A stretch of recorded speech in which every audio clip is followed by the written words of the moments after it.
दोस्तों नमस्कार। हमारे यूट्यूब चैनल एग्जाम अटेंशन पर आपका स्वागत है। आज हम लोग सीटेट पेपर 2 में गणित विषय का प्रैक्टिस करेंगे। ये प्रश्न पीवाईक्यू पर आधारित है। इसी पैटर्न के प्रश्न आपको 8 फरवरी 2026 को देखने को मिलेंगे। इसलिए वीडियो को स्किप मत करना, पूरा देखिए। बहुत अच्छे प्रश्न हैं। आप अपना उत्तर लिखते चलें और अंत में कमेंट बॉक्स में बताएं कितना सही हुआ। अगर हमारे चैनल पर आप नए हैं तो चैनल को सब्सक्राइब, लाइक और कमेंट करें। तो चलिए आगे प्रश्न देखते हैं। यदि x बराबर 2 पर पावर 3 गुणे 3 पर पावर 2 गुणे 5 पर पावर 3 गुणे 7 पर पावर 3 y इक्वल टू है 2 पर पावर 2 गुणे 3 पर पावर 3 गुणे 5 पर पावर 4 गुणे 7 पर पावर 3 तथा z बराबर 2 पर पावर 4 गुणे 3 पर पावर 4 गुणे 5 पर पावर 2 गुणे 7 पर पावर 5 हो तो x y तथा z का महत्तम समापवर्तक कितना होगा। तो इसको देख लीजिए, जो सब में कॉमन है। जैसे 2 पर पावर 3 इसमें है, 2 पर पावर 2 है तो, और यहाँ 2 पर पावर 4 है, तो जो सबसे कम होगा पावर उसको ले लेंगे। 2 पर पावर 2 हो गया। और फिर अगला देखते हैं, 3 पर पावर 2 है, यहाँ 3 पर पावर 3 है, यहाँ 3 पर पावर 4 है, तो 3 पर पावर 2 ले लेंगे। ठीक है। फिर अगला है 5, तो 5 पर पावर 3 है, 5 पर पावर 2 है, 5 पर पावर 4 है, तो इसका हो जाएगा आपका 5 पर पावर 2 कॉमन ले लेंगे। ठीक है। फिर 7 को देखते हैं, 7 पर पावर 3 है, 7 पर पावर 3 है, 7 पर पावर 5 है, तो कॉमन हो जाएगा 7 पर पावर 3। ठीक है। इसको लिख देते हैं कि 2 पर पावर 2 गुणे 3 पर पावर 2 हुआ, 3 पर पावर 2, फिर गुणे 5 पर पावर 2 हुआ और गुणे 7 पर पावर 3 हो गया। ठीक है।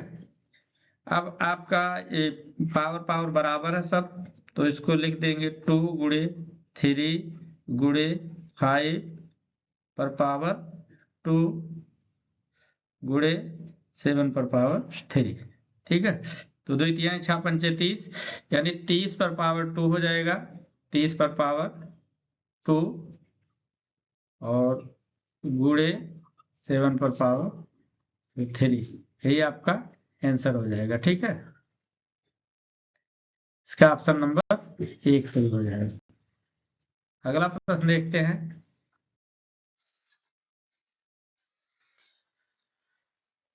यदि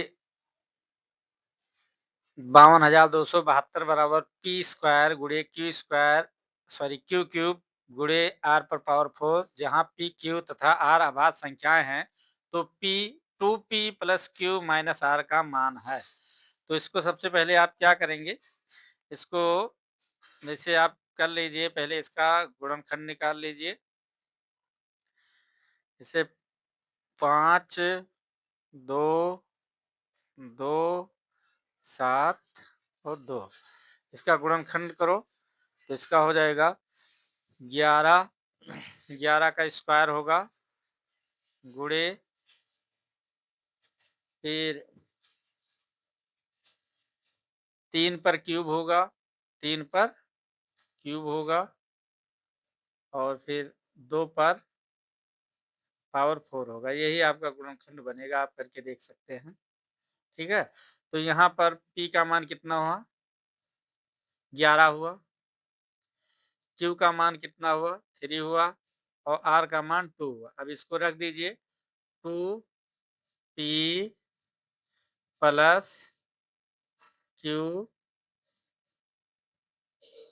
माइनस r।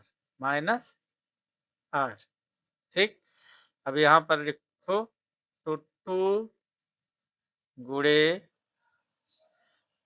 11 प्लस q का मान है कितना, 3 माइनस 2। ठीक है। तो 11 दूना 22 और 3 25, 25 माइनस 2 बराबर कितना हुआ? 23। कितना? 23। इसका उत्तर कौन सही हुआ? ऑप्शन नंबर 3 सही हुआ। ठीक है, अगला प्रश्न देखते हैं। प्रश्न संख्या 3 है, यदि 7 अंकीय संख्या 134 x 58y यानी 72 से विभाज्य है तो 2x प्लस वाई का मान है। अब इसका नियम है, अगर वो 72 है तो 72 का गुणनखंड 9 गुणे 8 होगा, यानी वो 9 से भी विभाज्य होना चाहिए और 8 से भी विभाज्य होना चाहिए। तो 9 से विभाज्य होने के लिए सभी संख्याओं का योग 9 से विभाज्य होता है। ठीक है, तो ये 1 धन 3 धन 4 धन x धन 5 धन 8 धन y बराबर 21 प्लस x प्लस वाई 9 से विभाज्य है। और 8 से विभाज्य होने के लिए किसी संख्या का अंतिम 3 संख्या जो होगा 3 अंक वो 8 से विभाज्य होगा, यानी 58y इक्वल टू 0, यानी 8 से विभाज्य होना चाहिए। तो अगर हम 8 से भाग दे रहे हैं तो 8 सते 56 होगा और 2 बचा यहाँ, तो यहाँ कितना लिख दें कि 8 से डिवाइड हो जाए। तो अगर y के स्थान पर हम 4 लिख दें, यानी इसको कर दिया जाए 5 8 और 4, तो ये 8 से विभाजित हो जाएगा, यानी y के स्थान पर कितना आ गया? 4 आ गया। अब नियम है 9 से विभाज्य होना चाहिए, अगर ये x और y का मान इसमें 21 में जोड़ दिया जाए तो 9 से विभाज्य हो जाना चाहिए। तो अगर दिया है y का मान 4 दिया है तो 21 4 कितना हो गया? 25 हो गया। 9 से विभाजित होने के लिए 9 त्रिक 27, यानी 2 कम पड़ रहा है, इसलिए x का मान कितना हुआ? 2 हो गया। अब मान आपको निकालना था 2x प्लस वाई, तो 2x plus Y equal to 2 और x के स्थान पर 2 रख दिया, तो 2 दूनी 4 और प्लस ये 4 हुआ, 4 4 8 हुआ, इसलिए ऑप्शन नंबर 3 सही होगा। ठीक है, प्रश्न संख्या 4 है, निम्न में से कौन सा पाइथागोरस त्रिक नहीं है? पाइथागोरस त्रिक नहीं है।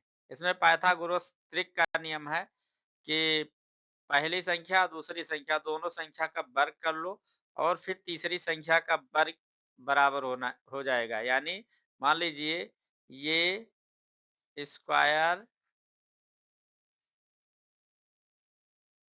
और बी स्क्वायर बराबर सी स्क्वायर के होना चाहिए। ठीक है, यही सूत्र है, इस पर अप्लाई कर दीजिए। जो नहीं हो रहा है वही आपका उत्तर सही हो जाएगा। पाइथागोरस त्रिक का फार्मूला अप्लाई नहीं हो रहा है, इसलिए ऑप्शन नंबर 3 हो जाएगा, क्योंकि इसका एक एक का वर्ग 1 हो जाएगा और यहाँ इसका 3 त्रिक का 9 होगा, इसलिए बैठेगा ये नहीं। ठीक है, इसलिए ऑप्शन नंबर 3 सही हुआ। ठीक है, प्रश्न संख्या 5 है, उस कोण का मान जिसके संपूरक कोण का मान उसके पूरक कोण के मान का 4 गुना है तो होगा। तो आपको सबसे पहले मान लेना है कि कोण जो होगा क्या मानेंगे? यह। ठीक है, आप पूरक कोण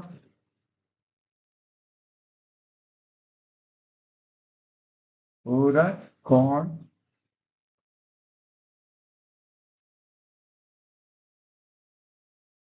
पूरक कोण हो जाएगा आपका 190 माइनस यक्स, 90 माइनस यक्स। ठीक है, और समपूरक कोण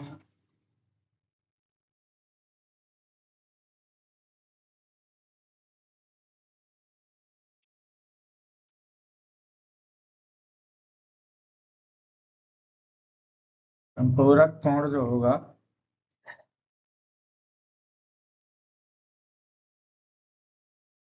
बराबर 180 माइनस यक्स।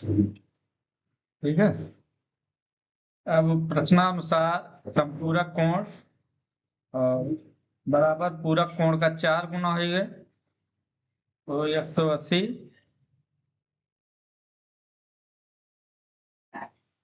माइनस एक्स बराबर 4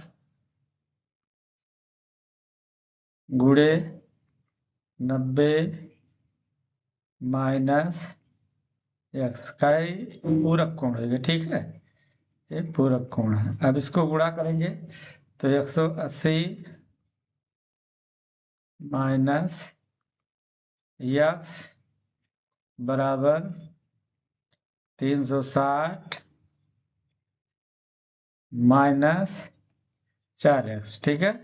अब पक्षांतर कर दीजिए सबको तो हो जाएगा 4x माइनस एक्स बराबर 180, सॉरी 300, पहले लिखे 360 फिर माइनस 180 माइनस 100, ठीक है। अब बराबर हो गए, यहाँ लाइन खींच दी, दूसरा देख लो, और 3x बराबर 180, अच्छा ठीक है। अब आप भाग दे देंगे 3 से, कितना आ जाएगा, x बराबर क्या हो जाएगा, 3 6 18 यानी 60 उत्तर हो जाए। इसका उत्तर सही हुआ ऑप्शन नंबर 3, ठीक है। बहुत ध्यान। प्रश्न संख्या 7 है, त्रिभुज एबीसी तथा डीईएफ में कोण सी बराबर कोण एफ, एसी बराबर डीएफ तथा बीसी बराबर ईएफ, यदि एबी बराबर 2x माइनस 1 तथा डीई बराबर 5x माइनस 4 है तो x का मान। तो इसमें समानांतर का नियम है, त्रिभुज एबी तथा डीईएफ में कोण सी बराबर कोण एफ, कोण और एसी बराबर डीएफ और बीसी बराबर ईएफ, अर्थात दो भुजाएं और उनके बीच का कोण बराबर, यानी दो भुजाएं और उनके बीच का कोण क्या है, बराबर है। दो भुजाएं और दो कोण क्या है, बराबर है। इसलिए सर्वसंगता नियम से कोण एबीसी सर्वांशम होगा, कोण डीएफ इसके उनके संगत भुजाएं बराबर होंगी। अगर ये कोण इस कोण के बराबर, ये भुजा इस भुजा की, ये भुजा इस भुजा के बराबर, तो ये भुजा इस भुजा के बराबर होगा। तो यानी ए बी सर्वांशम नियम जो होता है त्रिभुज का, उसके अनुसार ये भी बराबर किसके हो जाएगा, डी के, किसके, डी के, किसके, डी, डी, ठीक है। अब यहां लिख सकते हैं आप 2x माइनस 1 बराबर 5x माइनस 4। अब देखो 5x में से 2x निकल जाएगा, कितना बचेगा, 3x, और बराबर इधर 4 में से एक निकालो, कितना बचेगा, 3 बच जाएगा। इसलिए x बराबर कितना आ जाएगा, अब समझ गए उत्तर कितना है। देखिए बहुत आसान है लेकिन देखने में कितना बड़ा, ठीक है। इसलिए थोड़ा सा दिमाग लगाइएगा, जब बराबर रहेगा दोनों त्रिभुज तो उसके भुजा आपस में बराबर होंगे, उसके क्रॉस कोण जो होंगे बराबर होंगे, ठीक है। अगला प्रश्न ले लेते हैं। किसी त्रिभुज की एक भुजा 5 सेंटीमीटर तथा दूसरी भुजा 10 सेंटीमीटर, उसका परिमाप 5 सेंटीमीटर है, जहां p एक पूर्णांक है तो p के न्यूनतम तथा अधिकतम संभव मान क्या है। तो यहां मानो तीसरी भुजा क्या, तीसरी भुजा x, तीसरी भुजा x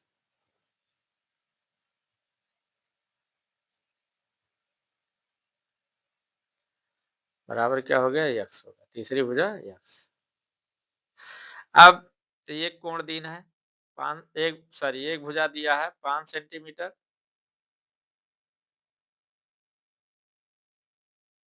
और दूसरा दिया है 10 सेंटीमीटर, क्या है, 10 सेंटीमीटर।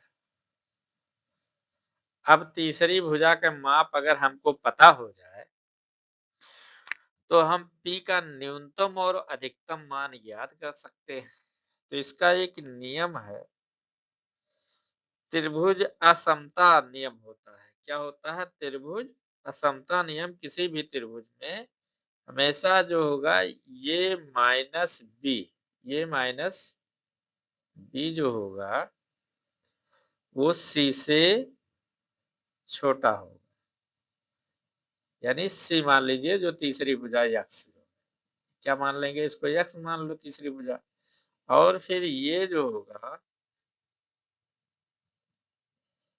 ये प्लस बी से बड़ा होगा। क्या होगा? ये प्लस बी से बड़ा होगा। ठीक, तो ये माइनस बी बराबर जब करेंगे तो यहाँ 5 हो जाएगा और ये होगा यक्स के मान 5 से बड़ा हो जाए और फिर यक्स के मान 15 से छोटा हो जाए।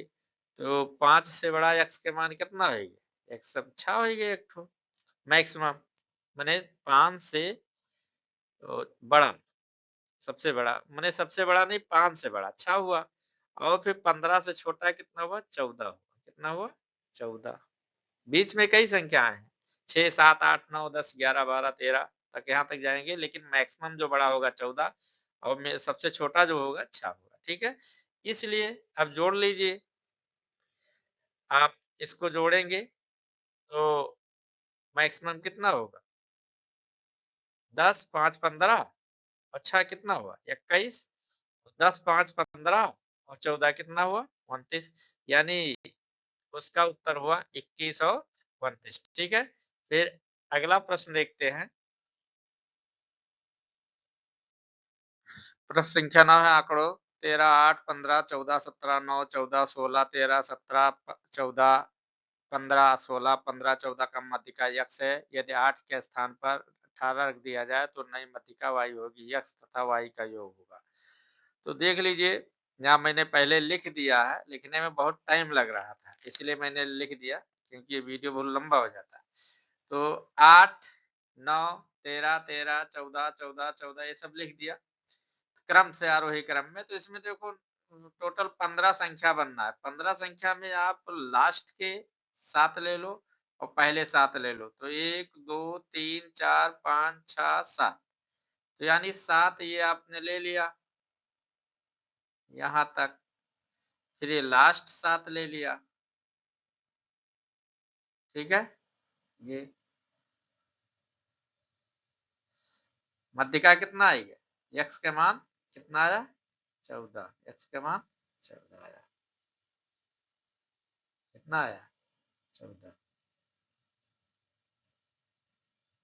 ठीक है, लेकिन ये कह रहे हैं 8 के स्थान पर 18 रख दो। तो इस 8 को क्या करो, अब तो बड़ा हो गया ना, 17 से बड़ा हो गया, इसलिए लास्ट में आएगा। तो 8 को यहाँ से हटा दो, तो यहाँ 18 यहाँ आ गया। कहाँ आ गया? लास्ट में। यहाँ आ गया 18 यहाँ। अब लास्ट में जोड़ो, यहाँ गिनो गिनती 1, 2, 3, 4, 5, 6, 7, 8वां नंबर ये होगा। कौन होगा? 8वां नंबर क्या होगा? 15 होगा। फिर यहाँ से गिन लो 1, 2, 3, 4, 5, 6, 7, 8वां ये हुआ। तो y बराबर कितना है? 15 है। क्या हो गया? 15। अब 14, 15 यक्स और y का योग पूछ रहा, तो 14, 15 कितना होगा? 29। ऑप्शन नंबर कितना हुआ? सी हुआ, यानी इसका उत्तर 29 हो गया। ठीक है, अगला प्रश्न देखते हैं। एक थैले में 3 सफेद, 2 नीली तथा 5 लाल गेंदें हैं। थैले में से यादृच्छया एक गेंद निकाली जाती है। उस गेंद के लाल न होने की प्रायिकता क्या है? लाल न होने की प्रायिकता क्या है? अब बताइए इसको। कुल गेंद कितना है? गिनो।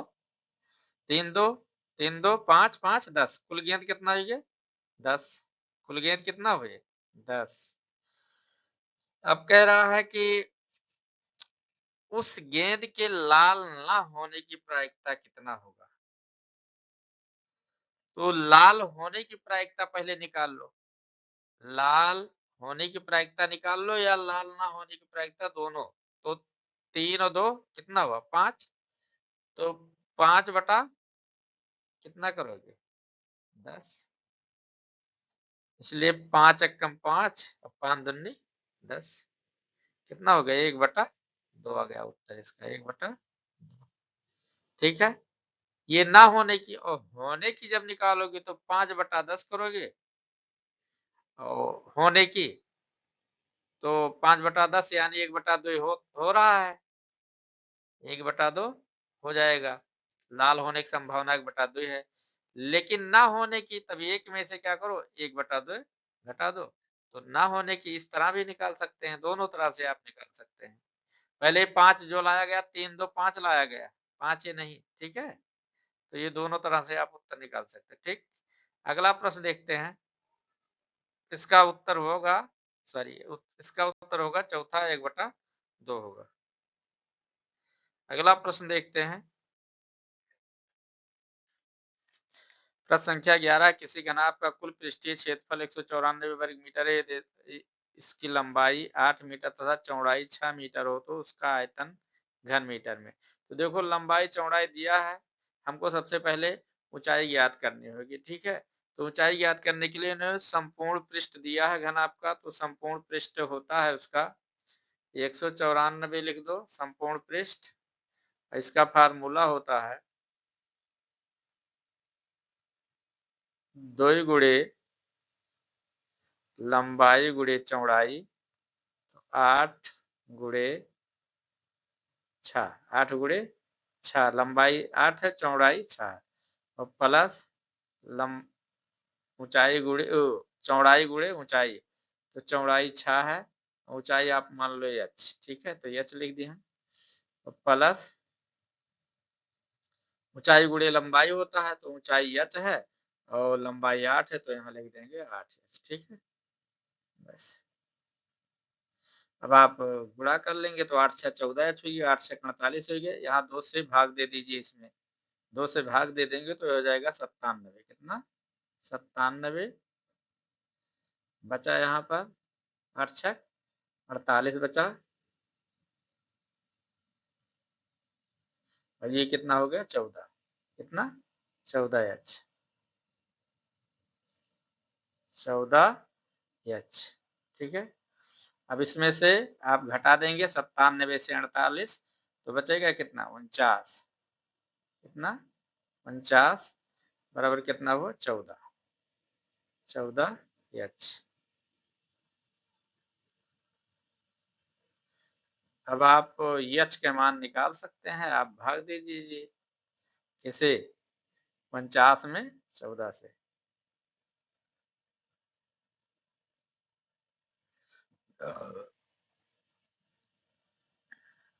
अब हो जाएगा, काटेंगे 7 से कट जाएगा दोनों, 7 सता 49 और 7 दूनी 14, ऊंचाई का मान ही आएगा। अब आयतन निकालेंगे तो आयतन बराबर जानते हो लंबाई गुणे चौड़ाई गुणे ऊंचाई। अब तो उत्तर ला सकते हैं ना, 7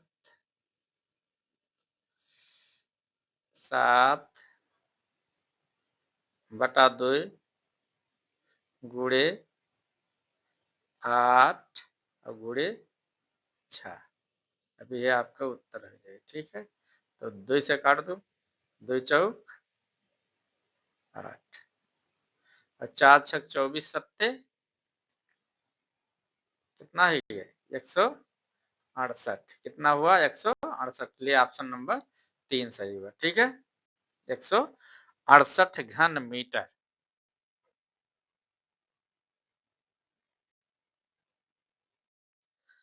प्रश्न संख्या 12 है, किसी समलंब का क्षेत्रफल 105 वर्ग सेंटीमीटर है तथा उसकी ऊंचाई 7 सेंटीमीटर है, यदि उसकी समांतर भुजाओं में से एक दूसरे से 6 सेंटीमीटर अधिक लंबी है तो लंबी भुजा की लंबाई सेंटीमीटर में। तो मान लीजिए सबसे छोटी भुजा जो है x है और लंबी भुजा x प्लस 6 यानी 6 सेंटीमीटर उससे ज्यादा है, तो ये से बड़ी होगी। ठीक, अब समलंब का क्षेत्रफल बराबर होता है 1/2, फिर दोनों भुजाओं का योग गुणे 7 होता है, यानी समांतर भुजाओं का योग गुणे ऊंचाई होती है, जो ऊंचाई यहाँ पर 7 है। ठीक है, तो यहाँ क्षेत्रफल 105 है बराबर 1/2 और यक्स यक्स कितने हुआ 2x हो गए प्लस 6 ये हो गया गुणे 7 हो गया। 7 आप याद रखिए ऊंचाई है और समलंब का क्षेत्रफल बराबर होता है 1/2 समांतर भुजाओं का योग गुणे ऊंचाई होता है। इसको दिमाग में रखे रहिए। ठीक है, समलंब से क्वेश्चन बार बार पूछा जाता है। तो फिर यहाँ से हम 7 से इसमें 105 में भाग दे दिया तो 15 7 105 यानी 15 हो गया। फिर इन 2 से इसको डिवाइड कर दिया, 2 1 कम 2 और 2 3 6 यानी x प्लस 3 हो गया। ठीक है, अब फिर हम 3 को 15 में से घटा दिए तो x बराबर कितना हो गया 12 हो गया। कितना हुआ 12 हो गया। इसलिए लंबी भुजा पूछ रहा है तो यक्स लंबी भुजा कितना है यक्स प्लस 6 है तो यक्स प्लस 6 यानी यक्स के स्थान पर 12 रखेंगे प्लस 6 बराबर कितना हो गया 18। इसलिए ऑप्शन नंबर इसका कौन सा सही होगा 1। ठीक है, फिर अगला प्रश्न देखते हैं। प्रश्न संख्या 13 आधार त्रिज्या 3 सेंटीमीटर वाले एक समृद्ध बेलन का वक्र पृष्ठीय क्षेत्रफल 94.2 वर्ग सेंटीमीटर है। पाई बराबर 3.14 तो बेलन का आयतन घन सेंटीमीटर में बताना है। तो आप जानते हैं बेलन का वक्रपृष्ठ बराबर 2 पाई आर एच और आयतन होता है पाई आर स्क्वायर एच। ठीक, अब यहाँ पर बेलन का वक्रपृष्ठ दिया है 94.2 बराबर 2 ये लिखा रहेगा, पाई का मान 3.4 रख दिया गया, आर का मान एच 3 लिख दिया गया, एच का ज्यों का त्यों लिख दिया। इसलिए एच बराबर हुआ 94.2 बटा 2 गुणे 3.14 है। यहाँ 3.14 लिखा है गुणे 3। इन तीनों को गुणा करेंगे, फिर गुणा करके इसमें भाग दे देंगे तो आपका उत्तर 5 आ जाएगा। यानी ऊंचाई जो आया कितना आया 5 सेंटीमीटर। अब जब ऊंचाई मिल गया तो हम उसका आयतन निकाल सकते हैं। तो पाई आर स्क्वायर एच पर रखेंगे तो पाई का मान 3.14 है गुणे 3 का होल स्क्वायर माने आर का होल स्क्वायर गुणे 5। अब जब 3.14 गुणे 9 गुणे 5 करेंगे, ठीक है, तो 3.14 गुणे 9 5 45 हुआ। अब इन दोनों को गुणा करेंगे तो आ जाएगा उत्तर 141.3। इसलिए इसका ऑप्शन नंबर बी यानी दूसरा सही हुआ। ठीक है, अगला क्वेश्चन देखते हैं। प्रश्न संख्या 14 है। 14 12 34 तथा 30 में प्रत्येक में यक्स जोड़ दिया जाए तो प्राप्त संख्या इसी क्रम में समानुपात में होगी। इसी क्रम में तो 14 प्लस एक्स इसमें किया अनुपाते 12 प्लस एक्स समानुपाते 34 प्लस एक्स और फिर अनुपाते 30 प्लस एक्स।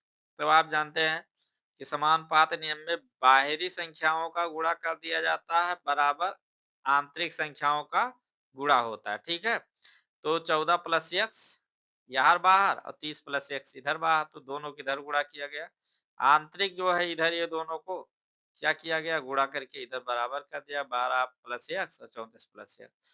अब इनको खोलोगे 14 3 42 हो गया 420 और 14 एक्स और 30 x 14 30 44 x plus x square बराबर 12 और 34 का गुणा करो 408 आएगा प्लस 34 और 12 46 एक्स हो गया प्लस एक्स स्क्वायर। ठीक है, अब एक्स स्क्वायर आपका क्या हो गया कैंसिल हो गया बराबर है माइनस हो जाएंगे इधर से। ठीक है, अब ये कट गए।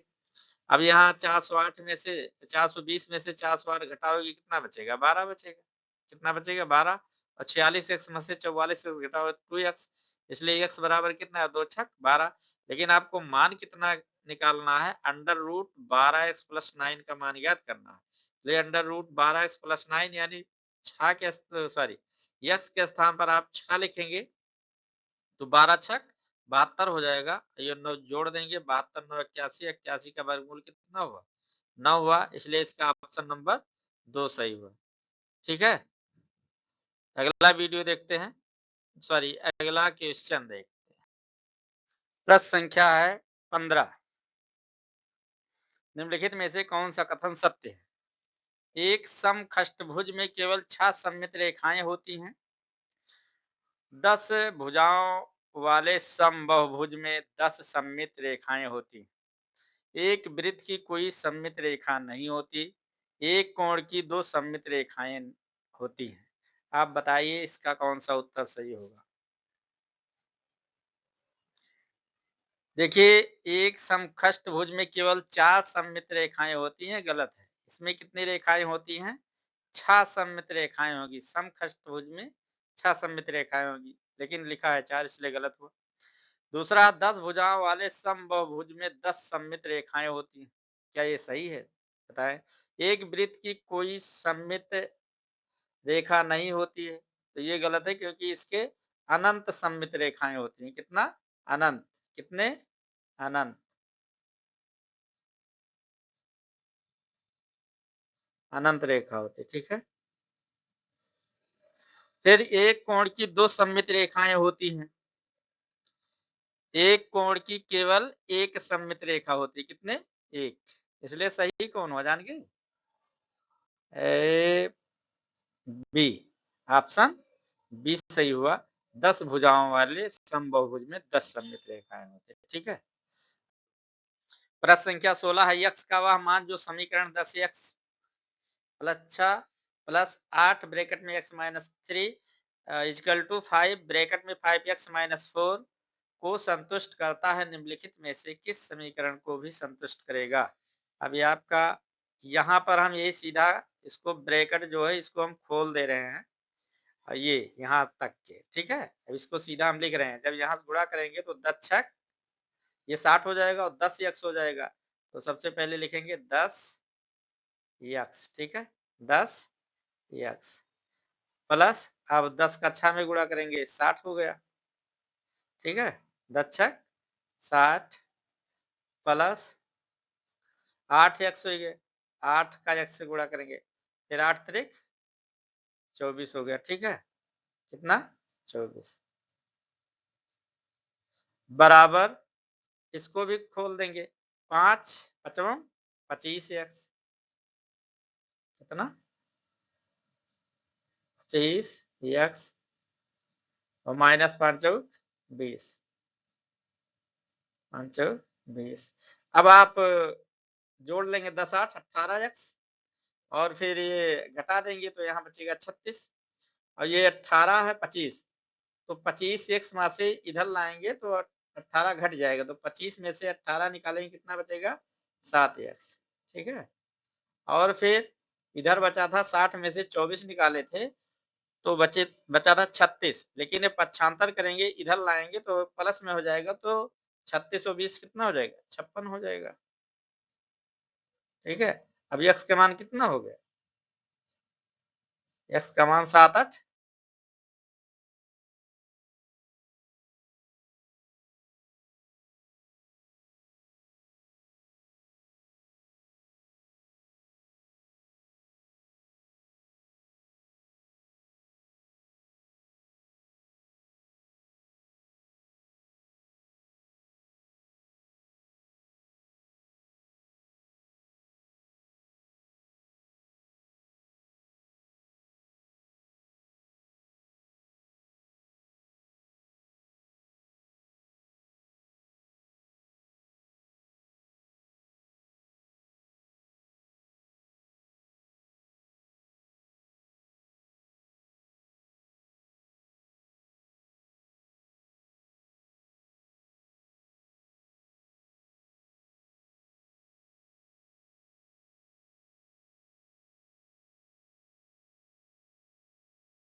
प्रश्न संख्या 17 है, 11x minus 16y plus 7a प्राप्त करने के लिए 5y minus 13x minus 8a में से क्या घटाया जाए। तो आपको 5y minus 13x minus 8a में से आपको 11x minus 16y plus 7a घटा देना है। अब घटाने पर यहाँ चिन्ह बदल गया है, माइनस 11x, अभी माइनस था प्लस 16y हो गया, यहाँ प्लस था तो यहाँ माइनस हो गया 7, ये अब जोड़ेंगे तो पहले वाई वाई तो यहाँ 5y प्लस में है, 16y प्लस में है, तो 16 5 कितना हो गया? 21 y प्लस में हो गया। फिर उसके बाद ये यक्स जो है माइनस माइनस में दोनों जगह, तो ये भी जुड़ जाएगा, लेकिन चिन्ह किसका रहेगा? माइनस का, माइनस 24 यक्स कितना हो गया? 24 यक्स, ठीक है। उसके बाद 8 है और 7 है, 8 7 कितना हुआ 15, ये हो गया इसके 15 ये। ठीक है, अब देखो किस ऑप्शन में ये है, ये में नहीं है, बी में सॉरी 2 में नहीं है, 3 में ये चीज है, इसलिए ऑप्शन नंबर 3 सही हुआ। ठीक है, अगला प्रश्न संख्या 18 है, गणित के संदर्भ में ग्रामीण क्षेत्रों से विद्यालय आने वाले बच्चों के लिए निम्न में से कौन सा कथन सही है। ऑप्शन 1 है, उन्हें औपचारिक गणित सीखने की कोई आवश्यकता नहीं है। ऑप्शन नंबर 2, उनके पास मौखिक गणितीय परंपराएं एवं ज्ञान हो सकता है। ऑप्शन नंबर 3 है, उन्हें गणित का कोई ज्ञान नहीं होता। ऑप्शन नंबर 4 है, गणित में उनके संप्रेषण कौशल कमजोर होते हैं। इसका कौन सा कथन सही है। देखिए, नेगेटिव थॉट तो हमेशा निकाल दीजिए, कमजोर होते हैं, ज्ञान नहीं होता है, कोई उनको सीखने की कोई आवश्यकता नहीं है, बचा क्या, पॉजिटिव थॉट ले लीजिए, सही हो गया। उनके पास मौखिक गणितीय परंपराएं एवं ज्ञान हो सकता है। ठीक है, अगला प्रश्न देखते हैं। प्रश्न संख्या 19 है, निम्नलिखित कथनों पर विचार कीजिए। ये स्वयं सिद्ध वह कथन जिन्हें बिना प्रमाण के स्वीकार किया जाता है, स्वयं सिद्ध विशेष प्रमेय होते हैं, स्वयं सिद्ध परिभाषाएं होते हैं, स्वयं सिद्ध सिद्ध हो जाने पर प्रमेय बन जाते हैं। निम्न में से कौन सा सही है। ये और सी, ये और डी, तीसरा है केवल बी, चौथा है केवल ये। तो स्वयं सिद्ध विशेष प्रमेय होते हैं, ये नहीं होगा। स्वयं सिद्ध परिभाषाएं होते हैं, ये नहीं होगा। स्वयं सिद्ध सिद्ध हो जाने पर प्रमेय बन जाते हैं, ये भी नहीं होगा। होगा कौन, ये स्वयं सिद्ध वह कथन है जिन्हें बिना प्रमाण के स्वीकार किया जाता है, इसलिए ऑप्शन नंबर 4 सही हुआ। ठीक है, अगला प्रश्न देखते हैं। प्रश्न संख्या 20 है, निम्नलिखित में से कौन सा कथन गणित में छात्रों की त्रुटियों के समकालीन दृष्टिकोण को प्रतिबिंबित नहीं करता है। उन्हें अनदेखा कर देना चाहिए, वह अधिगम का एक भाग है, वह सूचना का एक समृद्ध स्रोत है, वह शिक्षक को कक्षा योजना बनाने में मार्गदर्शन दे सकती हैं। तो ये भी सही है, ये भी सही है, ये भी सही है, लेकिन ये क्या है, गलत है, अनदेखा कर देना चाहिए, ये नेगेटिव थॉट है, इसलिए यही उत्तर सही हुआ 20 ये। ठीक है, अगला प्रश्न देखते हैं। गणित के संदर्भ में निम्न में से कौन सा से कथन सत्य है। गणित एक उपकरण है, गणित एक कला का रूप है, गणित एक भाषा है। ऑप्शन ए है ये और बी, ऑप्शन 2 है बी और सी, ऑप्शन 3 है केवल ये, ऑप्शन 4 है ए बी सी। कौन सही है बताइए। गणित एक उपकरण है, क्या है, सही है। गणित एक कला का रूप है, सही है। गणित एक भाषा भी है, सही है। ठीक है, इसलिए ऑप्शन नंबर 4 सही हुआ, इसके तीनों कथन सही थे। ठीक, अगला प्रश्न देखते हैं। प्रश्न संख्या 22, ये सिद्ध करने के लिए कि 2 एक अपरिमेय संख्या है, एक शिक्षक यह मानकर चलता है कि यह परिमेय संख्या है और फिर यह दर्शाता है कि यह मान्यता संभव नहीं है, ये किस प्रकार का प्रमाण है। सॉरी, यह थोड़ा प्रश्न में मिस्टेक है, यहाँ √2 रहेगा। ठीक, √2 एक परिमेय संख्या है, एक शिक्षक यह मानकर चलता है कि यह परिमेय संख्या है और फिर यह दर्शाता है कि मान्यता संभव नहीं है, किस प्रकार का प्रमाण है।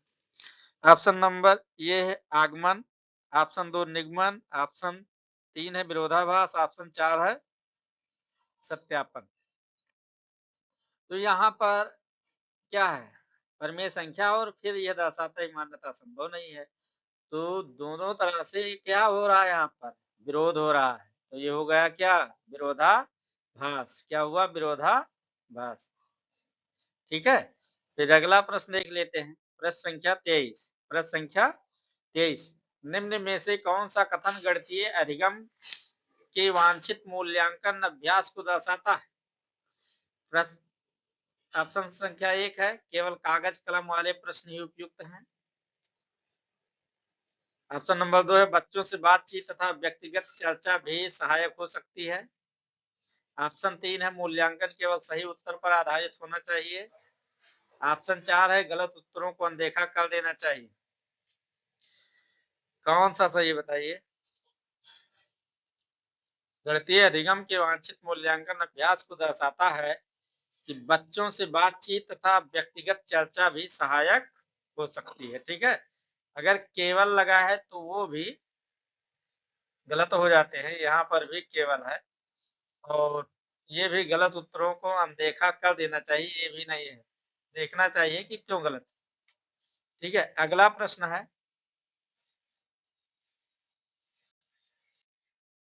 प्रश्न संख्या 24 है, गणित सीखने के बारे में निम्न में से कौन सा कथन सत्य है? कौन सा कथन सत्य? प्रत्येक विद्यार्थी गणित सीख सकता है और सफल हो सकता है। लड़कियों को अधिक ध्यान देने की आवश्यकता होती है। गणित केवल चुनिंदा लोगों के लिए है। अनौपचारिक विधियां औपचारिक गणित से निम्न होती है। बताइए इसमें कौन सा सत्य है? भाई लड़कियों को अधिक ध्यान देना चाहिए, ये गलत है। गणित केवल चुनिंदा लोगों के लिए, ये भी गलत हो गया। अब दो ऑप्शन में आप फंस सकते हैं। अनौपचारिक विधियां औपचारिक गणित से निम्न होती हैं और प्रत्येक विद्यार्थी गणित सीख सकता है और सफल हो सकता है। तो अनौपचारिक विधियां औपचारिक गणित से निम्न होती हैं, ये गलत है, ऐसी बात नहीं है। ठीक है, कौन सा हुआ? ऑप्शन नंबर 1, प्रत्येक विद्यार्थी गणित सीख सकता है और सफल हो सकता है। ठीक है, अगला प्रश्न देखते हैं। प्रश्न संख्या 25, अनुपात एवं समानुपात की अवधारणा को समझने में अनुपातिक तर्क की भूमिका पर बल दिया। वैन हुइल ने, जॉल्टन डायंस ने, जीन पियाजे ने, लियो वाइगोत्स्की ने। बताइए।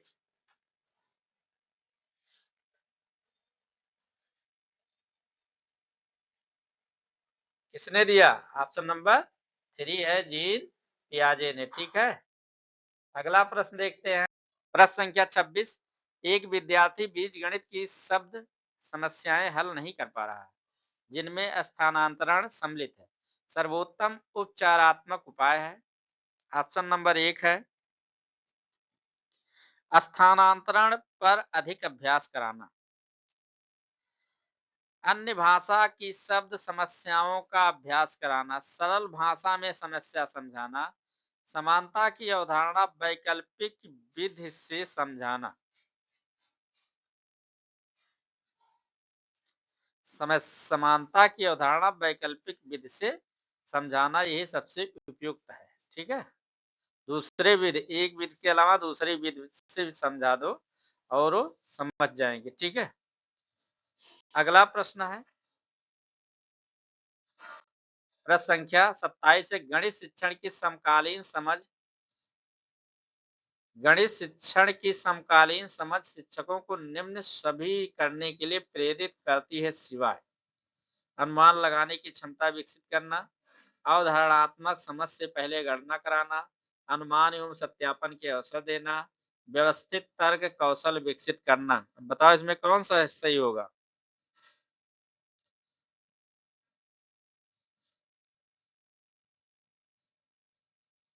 ये है अवधारणात्मक समझ से पहले गणना कराना।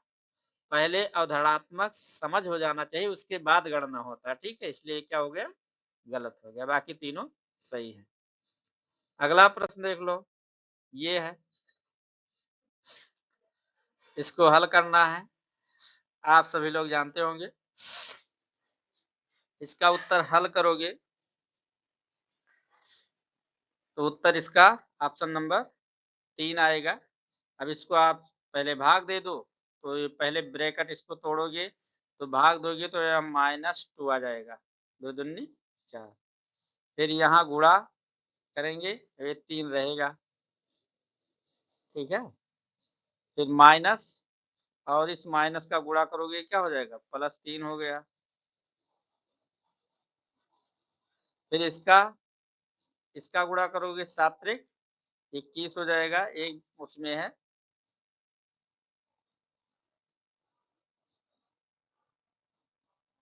यहाँ से गुणा लगेगा और 7 × 21 हुआ और -8 करोगे तो ब्रैकेट में कर दीजिए और यहाँ पर प्लस लगाएंगे और फिर 6 से भाग दे देंगे तो 6 × 48, यहाँ 4 बाहर रहेगा और यहाँ -8 हो जाएगा। ठीक है, -8। अब सबको तोड़ दीजिए। ये हुआ 2/3 6 प्लस में हो गया, प्लस यहाँ से आप 21 से 8 निकाले 13 बचेगा, 13 का 3 से गुणा करेंगे, 13 तिया 40 हो जाएगा, और फिर प्लस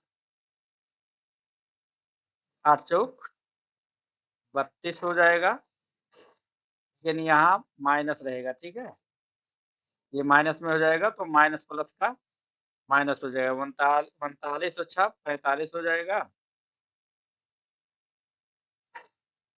और फिर यहाँ माइनस क्या करेंगे 32 से घटा दीजिए, ठीक है, कितना आ गया बराबर आ गया 13, कितना गया 13, ठीक है, यही उत्तर होगा, बस यही था। फिर अगला प्रश्न देखते हैं। प्रश्न संख्या 29 है। भिन्न 44/49, 35/38, 22/25 तथा 24/29 को और वही क्रम में लिखा जाएगा। कैसे लिखा जाएगा यही देखना है। तो इसका एक नियम होता है, जब भिन्न 1 से छोटा हो तब 1 से घटाकर तुलना करते हैं। 1 से घटाने पर जिसका अंतर जितना कम होगा वही भिन्न उतना बड़ा होगा। जिसका अंतर जितना कम होगा वही भिन्न उतना बड़ा होगा, ठीक है। तो यहाँ पर ये है 1 माइनस 44/49 करने पर 5/49 आया। इसी तरह से मैंने लिख दिया है कि 38 में से 33 निकालोगे तो 5/38 होगा, और 25 में से 22 घटाओगे तो 3 आएगा, 3/25, और 29 में से 24 निकालोगे तो 5/29 आ जाएगा, ठीक है। अब इसमें आप पहले जिसका अंश बराबर है उनकी तुलना कर लो, जैसे 5/49, 5/38 और 5/29। इसमें सबसे बड़ा कौन होगा, जो सबसे छोटा होगा, तो जिसका हर बड़ा है वो सबसे छोटा होगा, तो छोटा होगा तो इसका मतलब वो सबसे बड़ा होगा।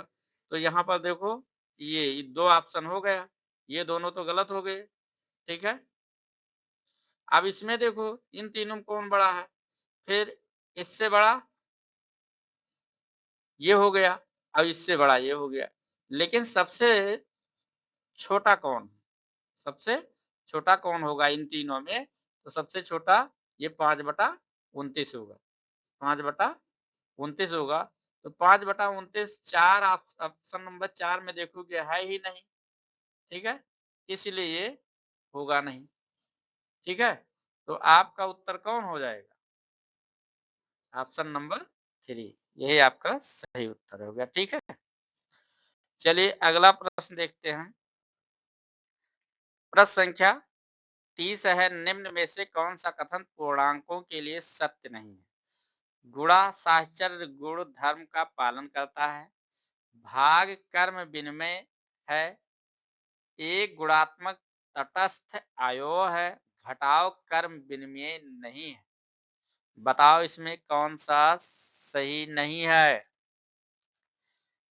देखो भाग गुणात्मक तटस्थ अयो है, एक होता है उसका एक, चाहे जिससे गुणा करो तो उसका गुणात्मक एक आ जाना चाहिए, ठीक है, ये सही हुआ।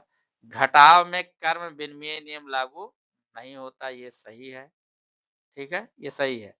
और फिर गुणा साहचर्य गुणन धर्म का पालन करता है, ये भी सही है।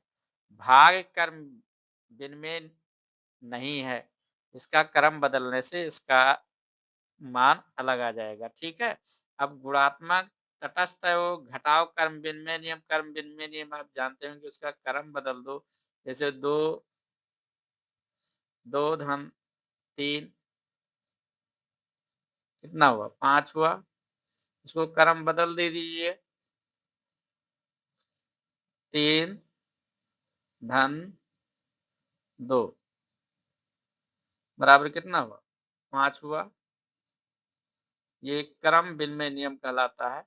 अगर गुणन में करो तो 2 गुणे 3 करोगे, 3 दूनी 6 हो गया, और 3 गुणे 2 करोगे तो 6 हो जाएगा, ठीक है, सॉरी यहाँ पर 2 लिखो, 2 बराबर 6।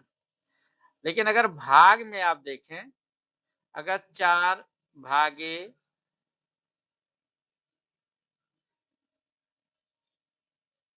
2 लिखा जाए तो 2 आ जाएगा। अब अगर उसी को लिख दिया जाए 2 भागे 4 तो इसका मान कितना आ जाएगा 1/2। 1/2। इसलिए भाग जो है कर्म विनिमय नियम का पालन नहीं करता है। यानी आपको ये समझना है कि दोनों तरफ से चाहे जिस तरह किया जाए क्रम बदल करके उसका मान उतना ही आना चाहिए, जैसे जोड़ में देखा आपने और गुणा में देखा, ठीक है? लेकिन भाग में ये चीज़ फॉलो नहीं होता है, ठीक है? चलिए, ये आज 30 प्रश्न थे, आप लोग के सामने प्रस्तुत किया गया, इसका रिवीजन करिए और सीटेट में इसी तरह के प्रश्न आएँगे। दूसरी तरह से प्रश्न नहीं आएँगे, इसको फॉलो करिए, देखिए। अगर ये वीडियो अच्छा लगा है तो लाइक करो, शेयर करो और कमेंट में ज़रूर लिखो, इससे मुझे मोटिवेशन मिलेगा। फिर मिलते हैं नेक्स्ट वीडियो में, तब तक के लिए नमस्कार।